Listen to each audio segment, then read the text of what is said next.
Oke, sekarang kita lanjutkan mengenai medan dan kuat medan elektrostatik, ya.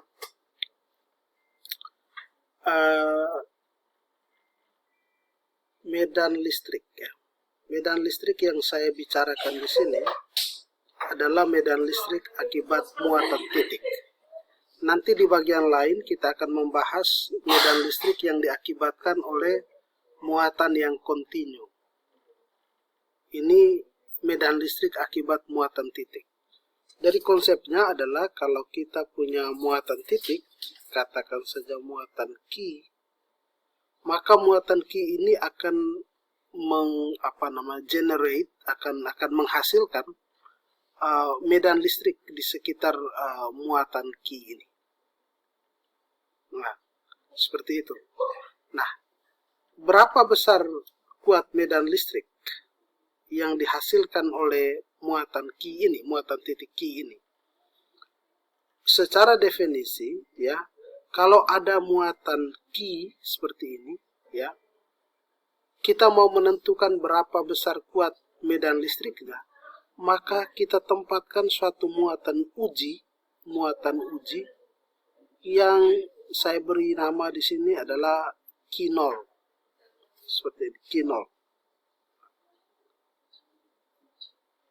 Lalu, sebagaimana sudah Anda pelajari, kalau ada dua muatan titik seperti ini, maka terjadi apa yang kita sebut dengan gaya elektrostatik, ya.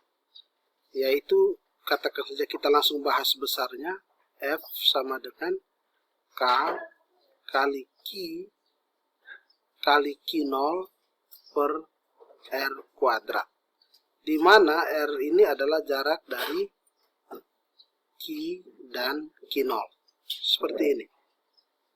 Nah, kuat medan listrik E itu didefinisikan sebagai F, ya, F vektor dibagi Q0. Maka, ya, meskipun ini, kalau ini saya buat dia dari vektor, maka di sini katakan saja suatu R topi begitu, ya. Maka ini menjadi Q0, ya, K kali Q besar kali Q0 per R kuadrat, ya. Di sini ada R topi. Ini kita bagikan dengan Q0. Q0 dengan Q0 kecoret, sehingga hasil akhir yang kita dapatkan adalah ini. Jadi kuat medan listrik, ya, saya perjelas lagi, E sama dengan F per Q0 K kali Q per R kuadrat R topi. Artinya apa? Kuat medan listrik ini juga merupakan sebuah besaran vektor. Oke, nah, bagaimana kalau kita mau menentukan, katakan saja ini ada Q1, ini ada Q2, ini ada Q3, dan seterusnya. Nah, kita mau cari, katakan saja di titik ini, ya, ini berjarak misalnya R1, ini R2, ya, ini R3, dan seterusnya, ya. Kira-kira kuat medan listrik total yang bekerja pada suatu titik di sini akibat muatan Q1, Q2, dan Q3 itu seperti apa? Nah, kalau kasusnya begini, maka persamaan yang kita gunakan adalah ini. Kuat medan listrik total sama dengan, kalau Anda lihat di sini, K, suatu konstanta, sigma QI bagi RI kuadrat RI topi. Nah, artinya kita menjumlahkan secara vektor, ya. Penjumlahan ini adalah penjumlahan secara vektor. Karena E ini besaran vektor, kita menjumlahkan secara vektor resultan dari kuat medan listrik akibat Q1, Q2, Q3 hingga Qn. Nah, jadi kalau ditanya energi, ditanya E ini bukan energi. Kalau ditanya kuat medan listrik total akibat Q1, Q2, Q3, maka kita menggunakan persamaan ini. K kali sigma QI per RI kuadrat RI topi. Ini seperti Anda lihat mungkin agak abstrak, nanti akan kita bahas di contoh soal. Nah, K itu apa? Saya sudah jelaskan di pertemuan yang lalu. K itu sama dengan 1/4 pi epsilon 0. Atau bisa didekati nilainya sama dengan 9 kali 10 pangkat 9 Newton meter kuadrat per kolom kuadrat. Seperti itu. Oke, langsung saja kita membahas contoh soalnya. Tentukanlah kuat medan listrik di titik P dan di titik Q. Oke, ini titik P, titik Q-nya katakan saja ya, terserah di mana. Katakan saja saya beri titik Q-nya misalnya di sini. Ini titik Q. Koordinatnya misalnya 0,-3 katakan. Nanti kita lihat. Oke, saya akan membahas contoh yang di titik P ini. Nah, contoh soal ini sebenarnya aplikasi dari ini, dari kasus konsep ini. Muatan listrik di suatu titik, kuat medan listrik di suatu titik akibat beberapa muatan. Dalam hal ini kita punya muatan Q1 yang nilainya negatif 4 kolom. Dan kita punya Q2 yang besarnya positif 6 kolom. Nah, kemudian juga diketahui koordinat posisinya masing-masing. Oke, langkah pertama, kalau Anda perhatikan rumusnya, itu kan sama dengan K QI per RI kuadrat RI topi. Maka kita harus mengidentifikasi posisi titik P itu dari acuan kita, dalam hal ini titik 0,0 itu berapa? Di sini RP kelihatan di sini 2,0. Berarti sumbu X-nya 2, sumbu Y-nya 0. Maka RP-nya 2I plus 0J. Sini plus 0J. Nah, ini tidak biasa kita tulis. Sehingga RP sama dengan 2I. Nah, kemudian kita lihat lagi posisi muatan Q1. RP ini adalah posisi titik ya. Di sini diletakkan muatan uji biasanya, Q0. Nah, sekarang posisi RQ1.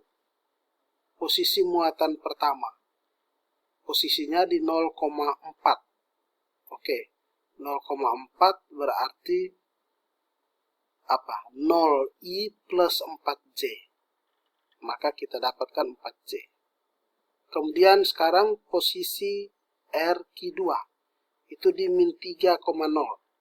Berarti min 3I plus 0J. Nah, ini posisinya. Sesudah kita tahu posisinya, sekarang kita akan mau menentukan kuat medan listrik di titik P. Oke? Maka yang perlu kita buat adalah kita harus menentukan posisi relatif titik P terhadap muatan Q1. RP terhadap muatan Q1. Saya tulis di sini RP1 berarti RP kurang RQ1. RP-nya 2, 2I, Q1-nya 0I, maka 2I kurang 0I hasilnya 2I. 2I. Kemudian 0J dikurangi dengan 4J, hasilnya min 4J.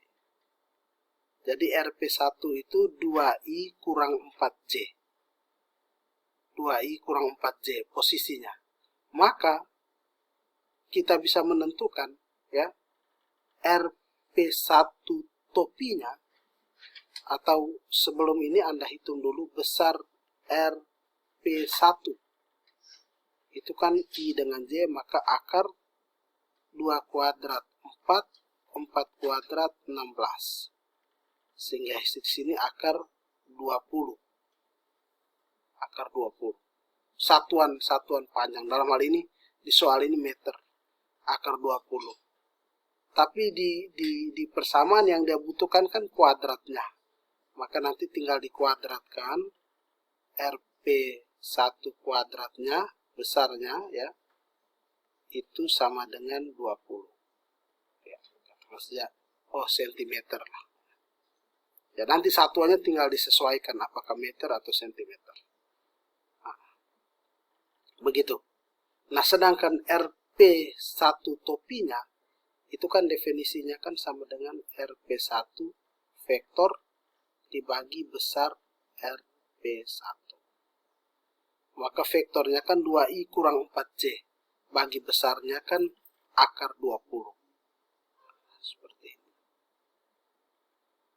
Oke, demikian juga kita bisa mendapatkan RP2. RP2 itu 2i kurang min 3i, hasilnya 5i, 0j kurang 0j. Jadi, kita cuma mendapatkan seperti ini, 5i. Maka besarnya RP2 itu jelas sama dengan 5. Tinggal dikuadratkan. Nah, kalau kita kuadratkan hasilnya berapa? 5 kuadrat.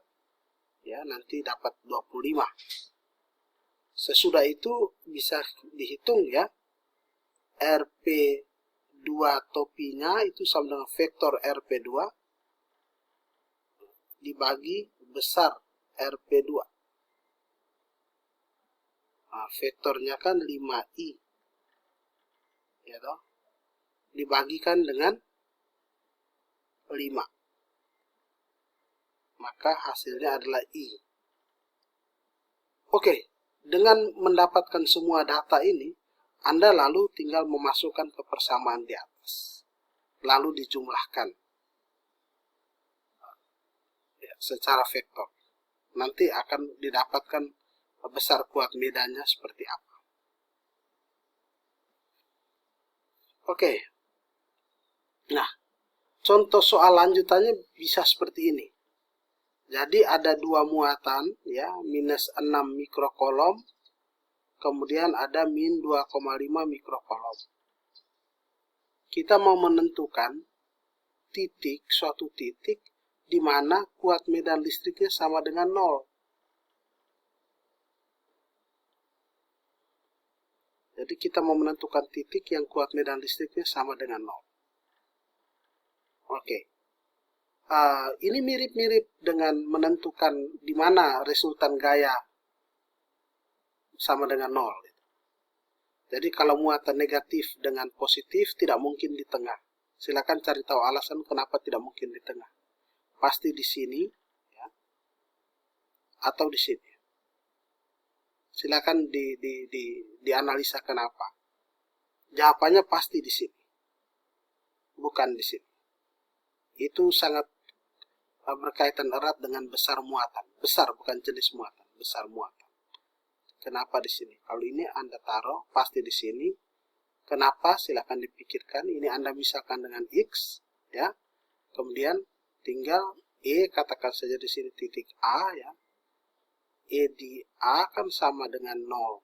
Berarti E di A akibat muatan ini 2,5 mikrokolom sama dengan 0 dan ini sama dengan 0. Maka K dikali katakan saja di 1 per X kuadrat harus sama dengan K dikali Q2 per 1 tambah X kuadrat.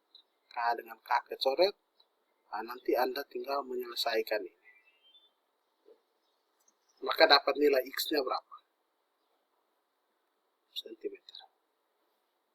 Atau meter. Oke, kira-kira begitu. Nah, konsep yang berikut yang perlu Anda ingat. Jika sebuah partikel bermuatan memiliki massa M dan bergerak dalam medan listrik, maka berlaku sigma F sama dengan M kali A. Di mana F yang kita maksudkan di sini adalah F elektrostatis. Seperti ini.